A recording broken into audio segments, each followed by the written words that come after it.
నమస్తే అండి, మీ పేరు? లక్ష్మీ శైలజ అండి. ఏం చేస్తుంటారు మేడం? నేను న్యాయవాదిగా పనిచేస్తున్నానండి. ప్రజా దర్బార్ రావడానికి కారణం ఏంటి? మీరు కూడా నేను ప్రజా దర్బార్కి మొన్న కూడా వచ్చానండి. ఆ రోజు జస్ట్ లోకేష్ గారు ఆ రోజు గురువారం లేరన్నారు. ఈరోజు మా సోమవారం రోజు వచ్చాము. బాగా ఫుల్ మామూలుగా లేరు, 500-600 మంది పైనే ఉండుంటారు జనాలు. అయితే మాకు లాయర్లు అయినా కూడా మమ్మల్ని కూడా చీట్ చేస్తున్నారండి. ఎందుకంటే మేము టీడీపీ పార్టీ అని వైసీపీ వాళ్ళు మా ల్యాండ్ కూడా కబ్జా చేసి దాని మీద ఒక ఇంటి పన్ను సృష్టించి ఆ ల్యాండ్ మాదే అని చెప్పేసేసి మమ్మల్ని మామూలుగా అసలు పార్టీ వాళ్ళని ఎంత టార్చర్ పెడుతున్నారు. ప్లస్ అది కూడా కాకుండా మేము గతంలో కూడా గత 30 సంవత్సరాల నుంచి టీడీపీ పార్టీలో పనిచేస్తున్నాము. ఒక వార్డు స్థాయి కార్యకర్త నుంచి ఈరోజు స్టిల్ రాష్ట్ర స్థాయి వరకు కూడా పదవులు చేస్తూ బాబు గారికి అండగా అంకిత భావంతో మహిళలు అందరం కూడా చేస్తున్నాం. ఎందుకంటే బాబు గారు వస్తే మా మహిళలకు రక్షణ ఉంటుందని ఆయన కోసం మేము ఎంతో పోరాడి చేశాము. ఎన్నో దెబ్బలు తిన్నాము. మరి కనీసం లాయర్లను అక్కడ మా మీద కూడా కేసులు పెట్టారు.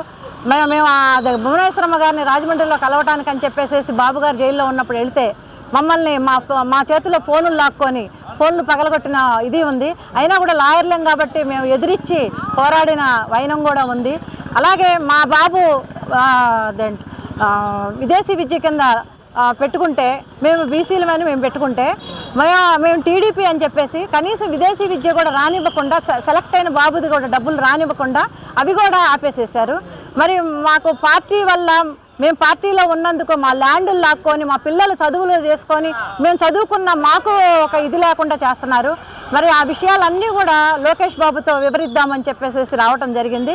మరి ఈరోజు కొంతమందిని చూశారు. ఆయన కూడా మరి ఎంతోమందిని చూస్తూ ఉన్నాడు కాబట్టి మరి కొంతమంది ఇంకా మిగిలిపోయే ఉన్నారు. అందులో నేను కూడా ఉన్నాను. అయితే నేను బాబు గారికి ఏం చెప్తున్నానంటే, మేము లాయర్లం కాబట్టి గత 30 సంవత్సరాల నుంచి మీతో పాటు పనిచేస్తున్నాం కాబట్టి మాలాంటి వాళ్ళని కూడా ఒక 5-6 కమిటీగా వేసి ఇలాంటి సమస్యలు పరిష్కారం చేయడానికి మమ్మల్ని కూడా తీసుకోమని చెప్పేసి మేము ఈ ప్రజా దర్బార్కి వచ్చి ఈ విధంగా మేము విజ్ఞప్తి చేస్తున్నాము.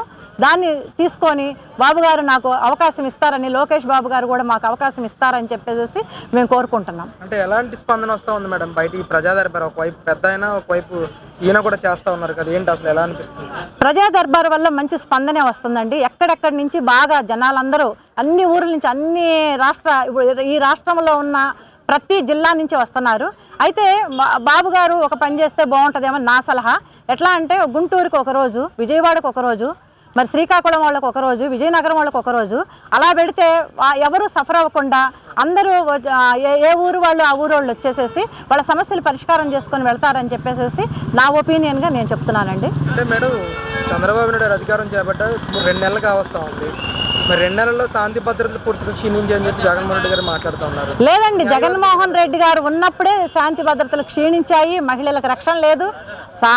మేమందరం కూడా మహిళలందరం కూడా కేవలం బాబు గారు వస్తేనే మహిళలకు రక్షణ అనే విధంగా మేమందరం ఫైట్ చేశాము. ఈరోజు జరుగుతుంది కూడా మంచిగా జరుగుతుంది.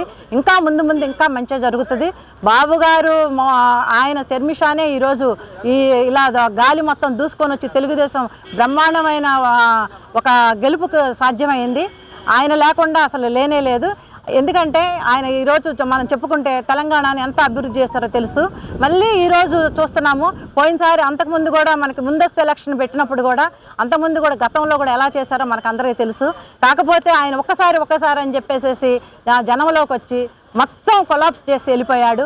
మళ్ళీ ఇప్పుడు దీన్ని అంతా మరి చక్కగా తీసుకొని రావాల్సిన బాధ్యత మరి బాబు గారు, లోకేష్ బాబు గారు, మరి మన పవన్ కళ్యాణ్ గారు, ఇలాంటి వాళ్ళంతా పెద్దలందరూ ఉన్నారు కాబట్టి వాళ్ళందరి ఆధ్వర్యంలో ఇంకా సక్సెస్ అవుతుందని చెప్పేసి అందరికీ తెలుసు, అవుతుంది కూడాను. ఎలా అనిపిస్తుంది మేడం ఈ 2 నెలల పరిపాలన? ఈ 2 నెలల పరిపాలనలో ఇంకా అభివృద్ధి జరిగిందండి. ఎందుకంటే మనం చూస్తున్నాము, మరి 4000 పెన్షన్ వాళ్ళకి పెన్షన్లు ఇచ్చారు.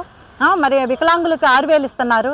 ఇంకా ఏదన్నా ఉన్నా కూడా మన అమ్మఒడి అలాంటివి కూడా మేము చేస్తామని చెప్పారు. ప్రతిదీ కూడా విషయంలో ముందు దూసుకెళ్తా ఉన్నారు. ఇంకా ఎందుకంటే ఈ 2 నెలలు ఇంకొక నెల రోజులు పోతే మనకు ఆగస్టు 15 నుంచి ఇంకా అన్నా క్యాంటీన్లు అలాంటివన్నీ కూడా వస్తున్నాయి. అప్పుడు ఇంకా 5 రూపాయలు 10 రూపాయలతోనే ప్రతి ఒక్కళ్ళు కూడా భోజనం చేయగలుగుతారు. బాబు గారి పేరు చెప్పుకొని ఇంకా ముందుకెళ్తారని చెప్పేసి నేను దీని ద్వారా విన్నవిస్తున్నానండి. అంటే ముఖ్యంగా 986 మంది సెక్యూరిటీ ఉండేవారు జగన్మోహన్ రెడ్డి గారు గతంలో సీఎం హోదాలో ఉన్నప్పుడు.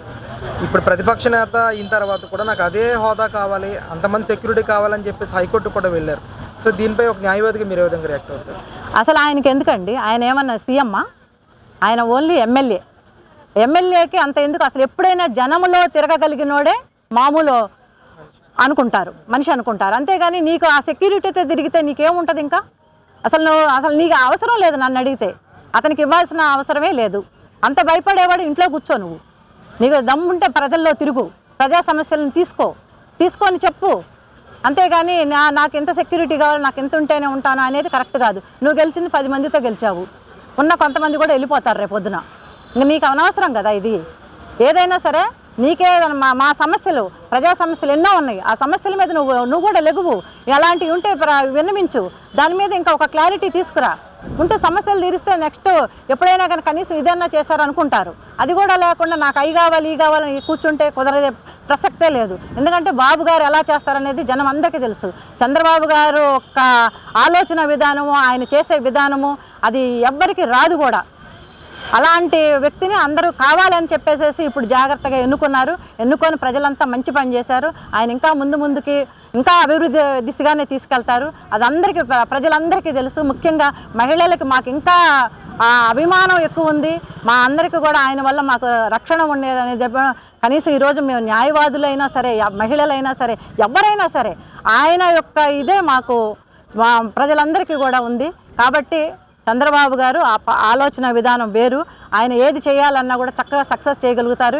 ఈరోజు మనం ప్రాజెక్టులు చూస్తున్నాము, అవి కూడా మళ్ళీ లైన్లో పెడుతున్నారు. పోలవరం, మరి కృష్ణానది ఈరోజు నిండుగా ఆయన వస్తే ఏదో వర్షాలు ఉండవు, నీళ్లు ఉండవు అన్నారు. ఈరోజు కృష్ణానదిని చూడమనండి, వెళ్ళి ఎలా ఉందో చూడమనండి. గోదావరి పరవళ్ళు దొక్కుతుంది.